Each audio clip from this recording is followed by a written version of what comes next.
Hi, I'm Lee Gaylord, aka the Crazy Old Man. This is my editorial or my story.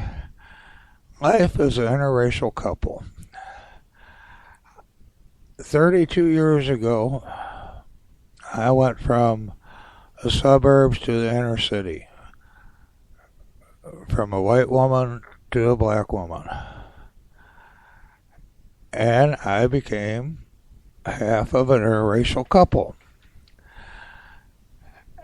Now, before I continue though, I want to play something that I had on my earlier news show. And it may give you an idea of what I'm going to be talking about. You know, it won't be completely about it.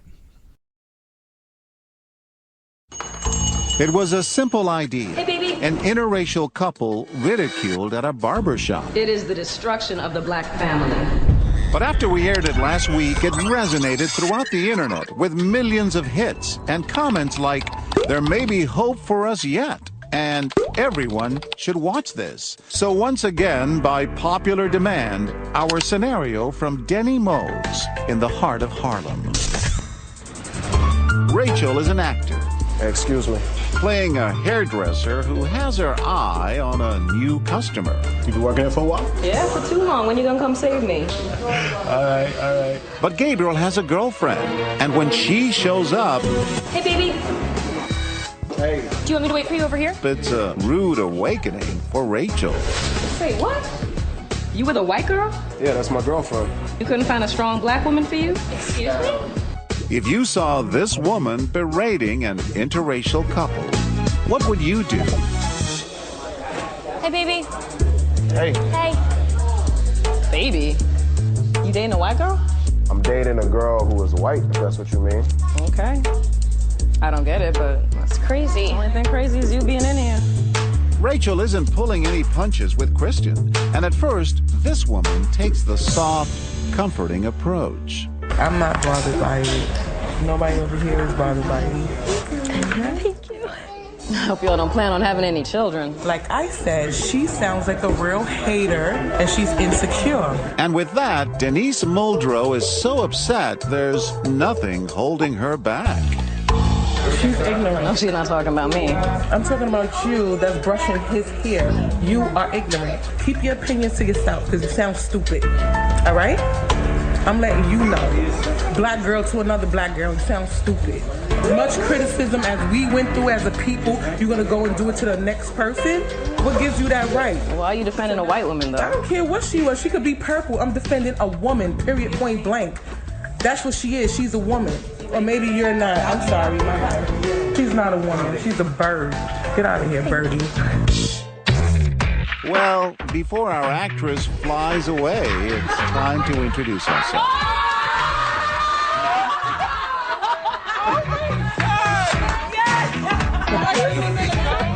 What would you do? I'm crazy. Don't pay me any mind. That's just the Brooklyn in me. And you had to say something. You know, you gotta learn to speak up, especially when something is wrong. Don't sit around anywhere where you're not feeling comfortable. Speak up. Timely words, She's not one of us. because things are about to get very uncomfortable and quiet in here. She ain't gone through what we gone through. Not too long ago, what we were going through. Still going through. We have a black president. Shouldn't that show you how far we've come? Look, I'm just saying what every woman here is thinking. So, you know, kill the messenger, whatever. They wouldn't be with a white guy, would they? Kristen walks away for a minute, I can't take this. Sorry. and still no one says a word. Am I right or am I right? Why not? Did it bother you? No, it bothered me a lot. But it wasn't my place to say anything. This definitely wasn't appropriate. Why not say something? I guess hindsight is 2020. She even said, everyone here is thinking what I'm thinking. Well, I sure wasn't thinking what she was thinking. I don't know why you're so disrespected. What did I do to you? Read a history book.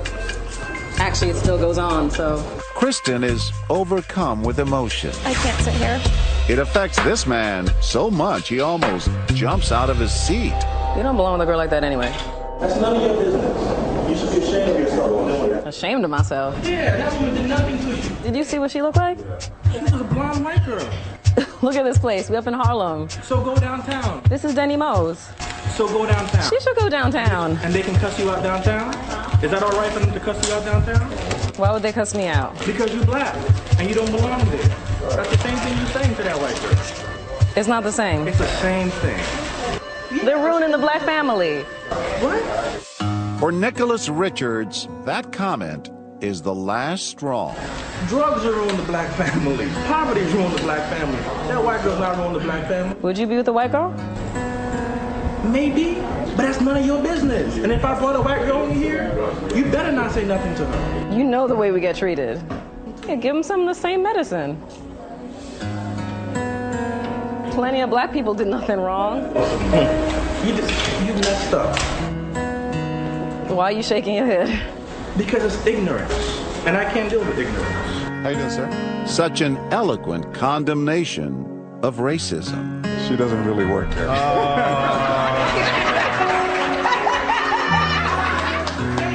Thank you.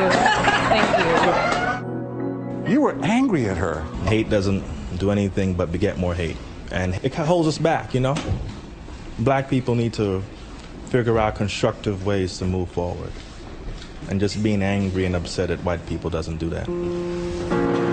Good advice, but nothing prepared us for this last woman. Wait, what?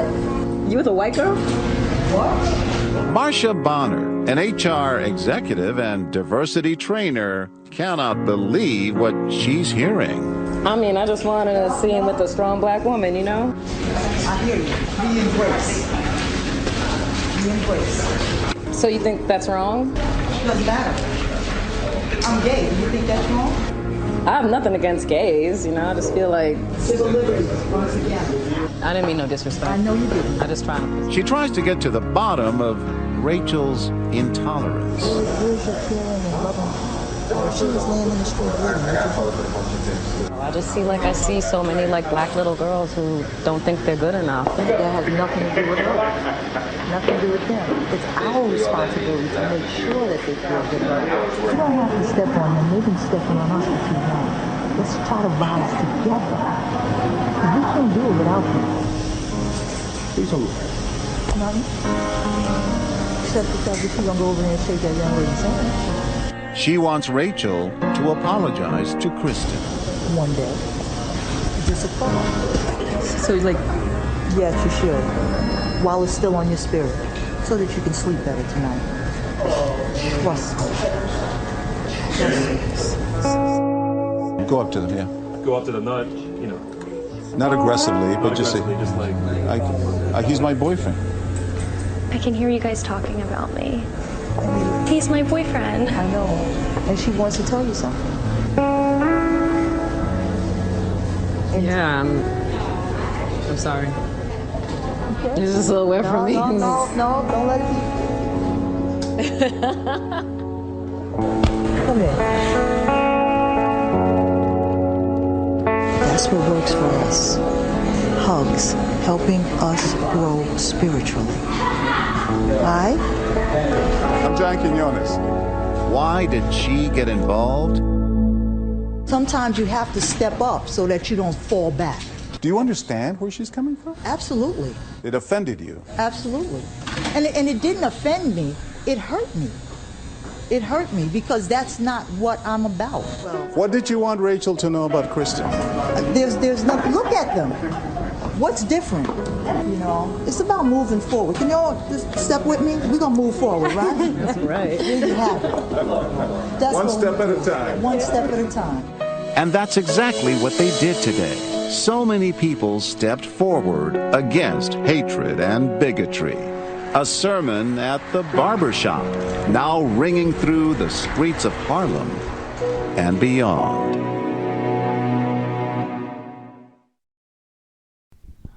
I really like that. And in a way it's true, and parts it isn't. As far as the black community, the black community seems to sort of get behind interracial couples. They accept it with very few complaints. White community, they don't say anything usually, but they let you know that they don't like it. Now, my ex-wife and I got together 32 years ago. At the time, it wasn't really accepted that much. Detroit was close, it was about 80% black. It was after the white flight. And I was married to a white woman in the suburbs, doing pretty well, and I got upset with my marriage, turned to alcohol for about 5 years. Started hoping the wife would kick me out, but she didn't. So finally I had to tell her I had to go. I met my second wife at a topless bar. She was a dancer. She looked like Donna Summers. In fact, when we went to Atlantic City, people used to ask her for her autograph. She keeps saying, "I'm not Donna Summers." And I told her, I said, "Hey, baby, charge him $5 for the autograph and give it to him." There's a guy, I was listening to a conversation with Willie Nelson, and I had it on my show. And guy told Willie, he said, I went to one of your concerts and somebody thought I was you and asked for my autograph. And I gave it to him. I wonder what happened when they got home, when they looked at it and found out it wasn't Willie Nelson. But anyway, back to the subject. When I left my wife, the day I left her is the day I quit getting drunk. I didn't quit drinking, but quit getting drunk. And my new girl, who became my wife, supported me for 6 months.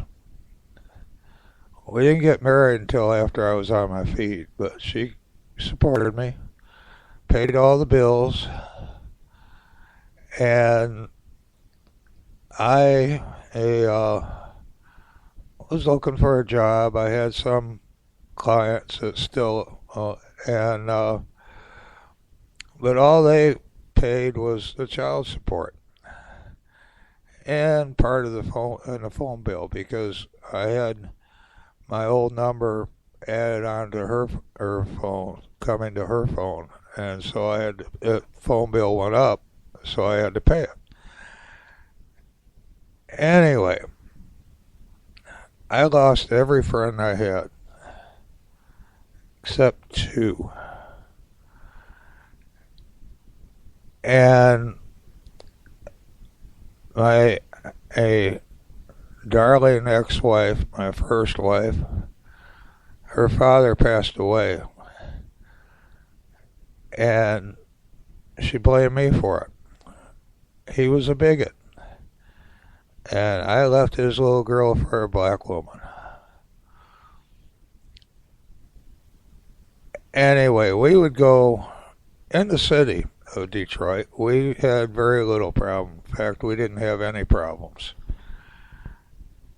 The police force was still pretty much racist, but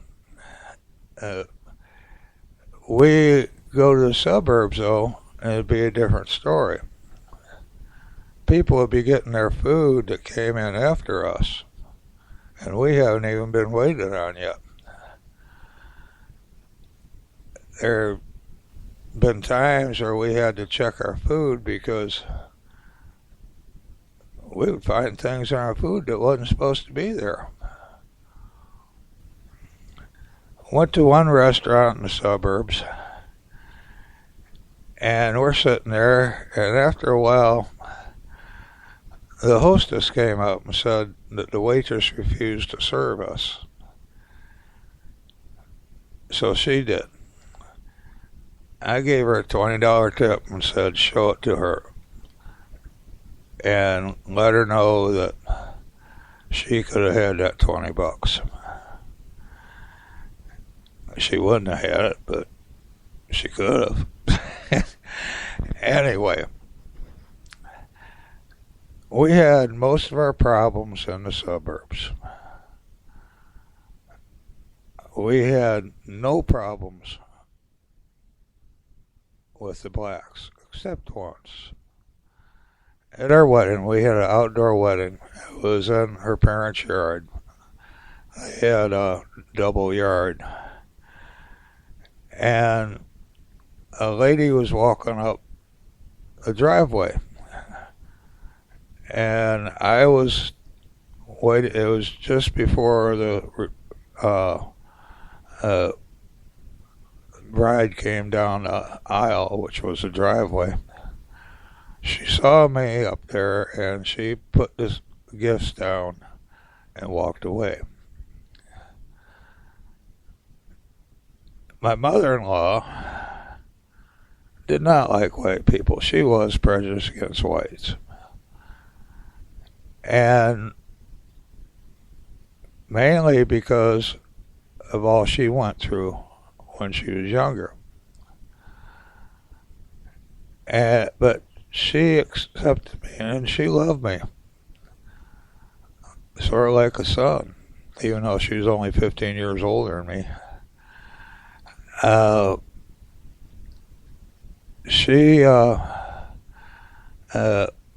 If people said anything, she'd just say, he ain't white. Don't know what the hell he is, but he ain't white. And anyway, we were at a party at my in-laws' house, and during the summer we had a lot of parties, and I helped with financing them. And the lady who put the presents down was there, and I was sitting at a bar next to the mother-in-law and the lady. And the mother-in-law was complaining about certain things white people did. And so the lady said, how can you talk like that in front of the white guy? She said, he ain't white. Don't know what the hell he is, but he ain't white. And I happened to agree with her because I had seen so much discrimination and racism. And the lady said, do you remember me? And I said, yes. You put the gifts down in the driveway and walked away. She said, well, I saw my father get lynched. And ever since then, I did not like being around white people. I could see her logic. Just about every case that I know of where blacks didn't like whites, where blacks were prejudiced against whites, were cases like that. Something horrible happened to them by white folks. And you don't have the lynchings anymore, but you have cops killing blacks just because they're black. They stop and frisk just because they're black or Asian, or Latino and Muslim. You know, it's sad that people can't accept others no matter what color they are, no matter what religion they are, no matter what nationality they are. We are all related. It all started with one man, but two women in Africa. And northeastern section of Africa, close to the Middle East. We all came from blacks. Then, as people moved, the color changed. In the case of the Asians, the eyes changed. Then, the Native Americans, they come from Mongolia. If you notice, Mongolians look like Native Americans. Very similar. And blacks went from Africa to North America. And they mixed with the Native Americans. They were the first ones here that were not Native Americans. Before Columbus, the Chinese were here. After the Chinese, Leif Erikson was here. And Columbus was the only one that was an asshole. On the way over here, the crew in Columbus had sex with a sheep. And they got, what's the name of that disease? Anyway, they got a sexual disease. And they raped the natives when they got here, gave them the disease. They raped and killed women and killed men for no reason at all. The natives were happy to see them in a way. Now, they were in the islands. They didn't actually make it to the mainland. And they took slaves back to Europe. And Europeans came, and the Indians or Native Americans, whichever you prefer, sort of rescued the Europeans. Europeans didn't know how to survive here, and they were taught by the natives. And as a reward,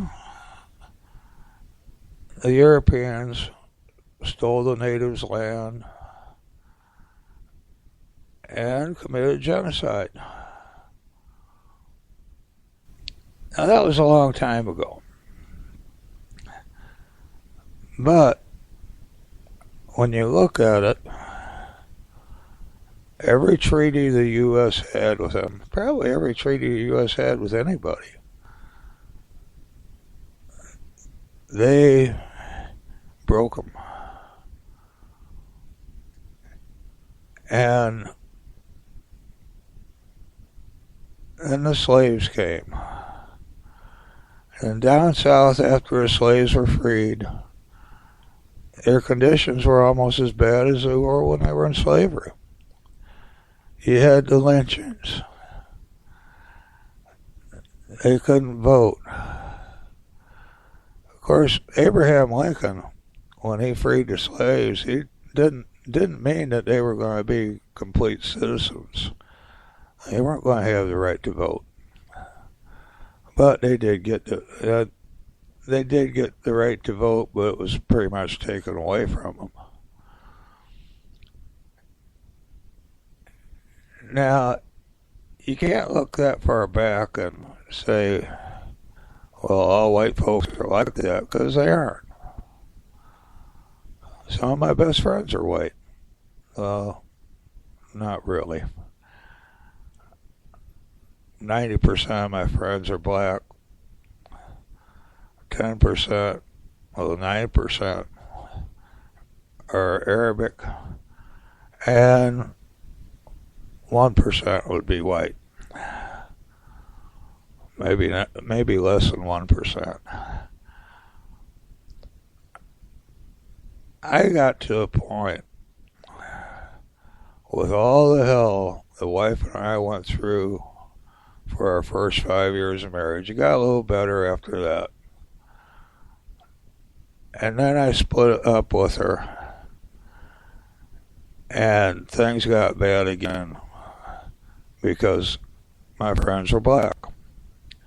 I get pulled over by the cops. And Narco told me right out flat, one white guy with more blacks is a drug dealer. I was with a girlfriend, we'd get in the suburbs and the cops would pull us over because we were a mixed couple. Whenever I was with a girlfriend in the suburbs or black friends at all in the suburbs, I always drove the speed limit. But I'd still get pulled over. And one time, a girlfriend of mine who was driving ended up going to jail. She didn't know it, but her license was suspended for a ticket. Her mother forgot to send her some information on it. Then I had a business in the suburbs. It was in Dearborn Heights. You may have heard that name recently, where the guy, he killed the black girl who was knocking on our door after a car accident. He is being charged with murder, by the way. But Dearborn Heights is very prejudiced. I had an accounting business, doing pretty good. I had bought out my partners. Everybody working there was white, so I bought out the partners. During tax season, I had two guys who was working for me, and they end up moving to Arizona, and suddenly I needed two guys fast. All my friends are black. I hired two black guys. My wife she replaced the secretary because the secretary married the partner and she went with him. All of a sudden, I was the only white person working there. And ended up losing my business because of it. The tax clients, they came the first year, the next year it was cut in half. I couldn't afford the rent, ended up having to move into the city, ended up having to file bankruptcy. And so I didn't like white people. Then I had, after a split up, I had a job working for Howard Johnson's hotel. I think it was, Holiday Inn Hotel in Dearborn, which is another prejudiced city. Well, now there are a lot of Arabic people there. Girlfriend got robbed, and she came by, and I gave her some money, I gave her a kiss, and it was a midnight shift. And I got fired because of it. When the guy fired me, he said, I don't want you to think it's because of your lifestyle. Well, when they say I don't want you to think, that is what it is.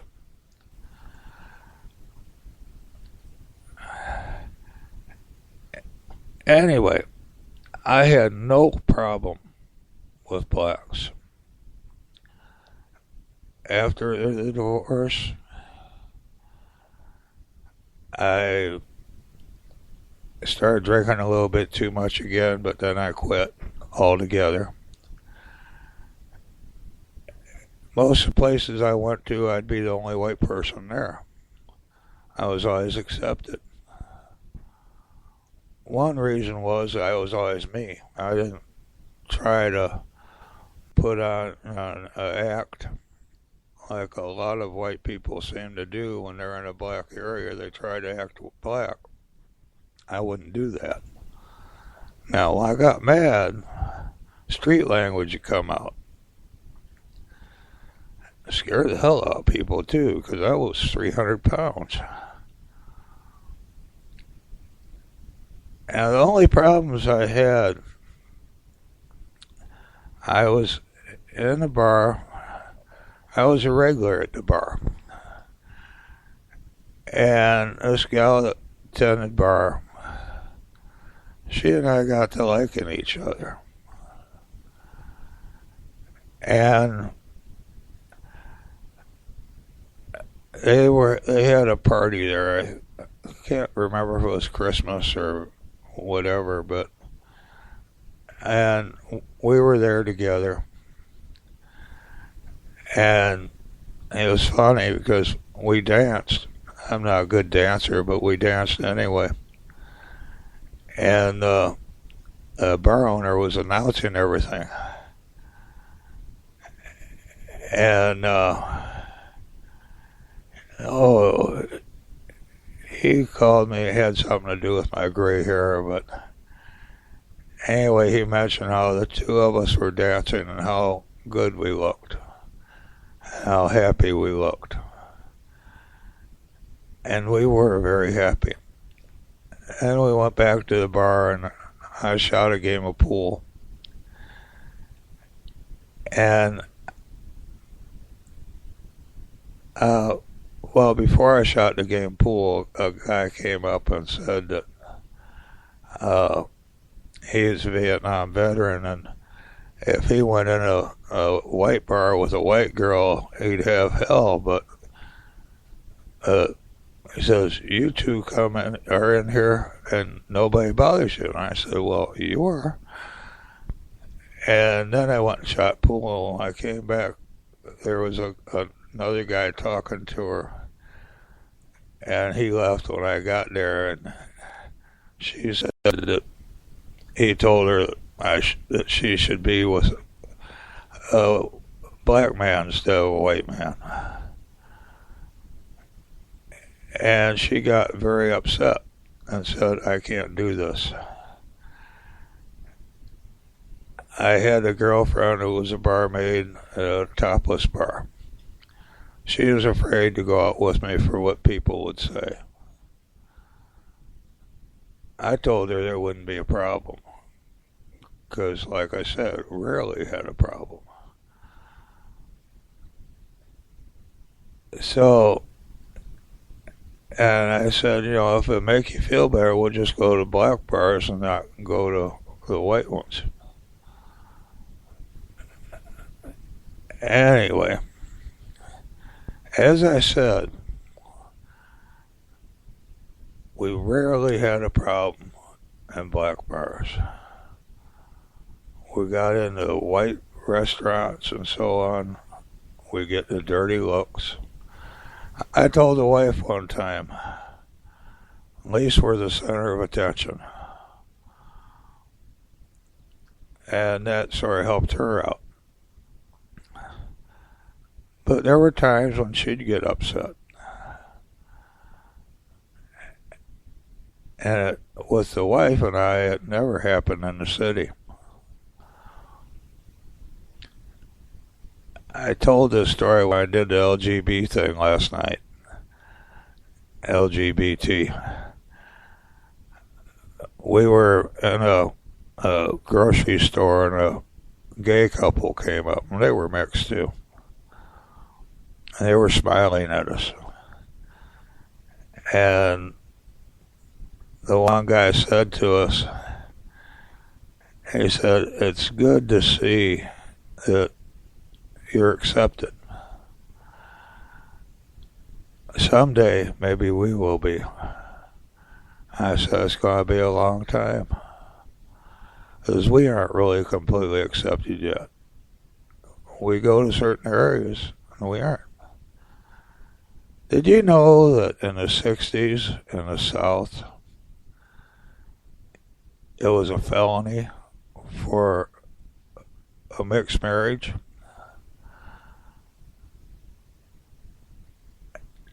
It was. Now, Scatman Crothers was married to a white woman. And what they had to do, if they went to a show, they would go separately. And then they'd meet in the darkest area of the theater. Couldn't go to restaurants together because they wouldn't let him sit at the table. Blacks had to eat in the kitchen if they got fed at all. The sad thing is, today it's getting worse instead of better. Down south, it's getting back to what it was before. Blacks are persecuted by the drug war. We have more than 50% blacks in prison. I think it's around 60 or even more than that. And yet they're a small part of the population. So the reason is the drug war. Most of them shouldn't even be in prison. If they legalize drugs, people end up getting out of prison. People like Dick Cheney would lose money because Dick Cheney is a part owner in the prison system, a private prison system. And, but, you know, you get rid of the drug war and all of a sudden only less than half the people would be in prison.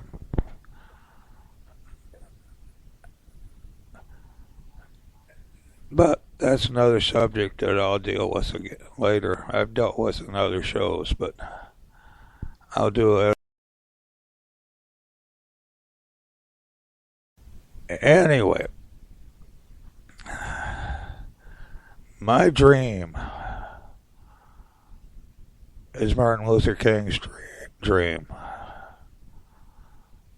I hope and pray that someday the racism will be gone. Won't in my lifetime. My first thing on the internet was a thing I called the human rainbow. And I had pictures of families where they were all different colors. And I mentioned in there that anthropologists were saying that 500 years it would be back to one race.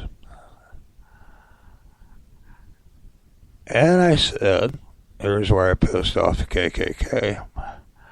I said, for you bigots out there, got bad news for you. It's going to be the black race. Because that's what started. They didn't like that at all. I got some nasty emails. I even had my life threatened. But that's no big thing. I've had my life threatened quite often. I've been shot at before, too. Been very lucky there. Anyway, it's getting late. I'm getting tired. So I'm going to close this little thing. Damn, I didn't cuss at all. I've been a pretty good motherfucker, haven't I? That's my cussing for this one. Because if you'll notice, some of my editorials, the street language comes out. Because when I get pissed, like I said, the street language comes out. So you'll see it, they're explicit. Same with some of my news shows. Anyway, I'm going to close it. I would play some music, but I didn't put any in there. I want you all to have a good day. I want you to have a good week, a good month, and a good year. Most of all, I want you to have a beautiful life. Thank you for being you and TJYA. Thank God you're alive.